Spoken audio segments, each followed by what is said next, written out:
উত্তৰ পূৰ্বাঞ্চলৰ প্ৰথমগৰাকী পেৰাচাইক্লিষ্টৰ নতুন লক্ষ্য। 6খন দেশ চাইকেলেৰে ভ্ৰমণ কৰি বিলাব অসমৰ সুবাস। মস্কোৰ পৰা মই আহিম কাজাকিস্তান, কাজাকিস্তানৰ পৰা মই আহিম কিৰ্গিস্তান, তাৰ পৰা আহিম মই চাইনাৰ পৰা আহিম মই তিব্বতৰ পৰা আহিম মই নেপালৰ পৰা দেন মই গুৱাহাটীলৈকে আহিম। প্ৰচাৰ কৰিব অসমৰ সৌন্দৰ্য, পৰ্যটন ক্ষেত্ৰ, কলা সংস্কৃতি।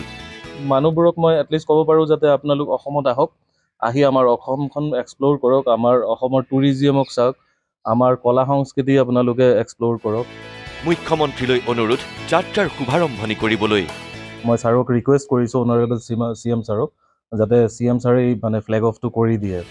কলিয়াবৰৰ আমবাগানৰ পেৰাচাইক্লিষ্ট ৰাকেশ বণিকক কোনে নেজানে। 2012 চনতেই এক দুৰ্ঘটনাত পতিত হৈ নিজৰ এখন ভৰি হেৰুওৱা ৰাকেশে কৃত্ৰিম ভৰিৰ সহায়ত অসাধ্যকো সাধন কৰিছে। ইতিমধ্যেই 21,000 কিলোমিটাৰ চাইকেল চলাই অভিলেখ স্থাপন কৰি কলিয়াবৰ তথা অসমলৈ গৌৰৱ কঢ়িয়াইছিল ৰাকেশ বণিকে। এইবাৰ এইগৰাকী পেৰাচাইক্লিষ্টৰ নতুন লক্ষ্য, চাইকেলেৰে ভ্ৰমণ কৰিব 6খনকৈ দেশ। এই ভ্ৰমণকালত তেওঁ প্ৰতিখন দেশতে বিলাব অসমৰ সুবাস। অসমৰ কলা সংস্কৃতি, সৌন্দৰ্য আৰু পৰ্যটন ক্ষেত্ৰৰ বিষয়ে চলাব প্ৰচাৰ। ৰাছিয়াৰ মস্কোৰ পৰা অহা এপ্ৰিল মাহত ৰাকেশে আৰম্ভ কৰিব এই দুঃসাহসিক চাইকেল যাত্ৰা। তাৰ পিছত কাজাকিস্তান, তিৰ্কিস্তান, চীন, তিব্বত, নেপাল হৈ ৰাকেশ প্ৰৱেশ কৰিব অসমত।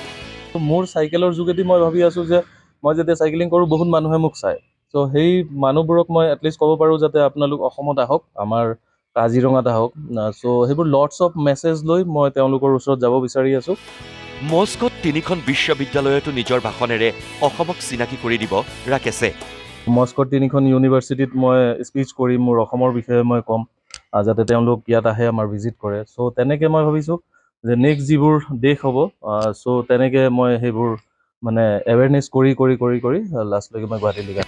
গুৱাহাটীৰ পৰা যাত্ৰা আৰম্ভ কৰাৰ সময়ত মুখ্যমন্ত্ৰীক ফ্লেগ অফ কৰিবলৈ অনুৰোধ ৰাকেশ বণিকৰ। 4-5 দিন আগত ছাৰক মেছেজ কৰিছিলোঁ, যে হোৱাটছআপত কৰিলোঁ যে ছাৰ এনেকুৱা মই আপোনাক গোটেইখিনি কথা কৈ যাব বিচাৰি আছোঁ, যিহেতু আপুনি গাৰ্জেন হয় আমাৰ। একদম লগে লগে মোক এছুৰেঞ্চ কৰিলে যে ৰাকেশ যেনেকুৱা টাইপৰে সহায় লাগে আমি কৰিম, আৰু লগে লগে মোক এটা এমাউণ্টো ৰিলিজ কৰি দিলে। এই ছাৰৰ সেই কণ্ট্ৰিবিউশ্যনটো বহুত হেল্প হৈ গ'ল। ত' মই ছাৰক ৰিকুৱেষ্ট কৰিছোঁ, অনাৰেবল CM ছাৰক, যাতে CM ছাৰে ফ্লেগ অফটো কৰি দিয়ে। চ' ঘৰৰ গাৰ্জেনে যেতিয়া কৰিব তেতিয়া উৎসাহটো ডাবল হৈ যায় আৰু কামৰ উদ্যমটো বেছি হৈ যাব। ৰাকেশৰ এই দুঃসাহসিক যাত্ৰা সফল হওক, আমিও জনালো শুভকামনা। কেমেৰা পাৰ্চন ৰাজুৰ সৈতে কলিয়াবৰৰ পৰা গৌতম বৰা, নিউজ লাইভ।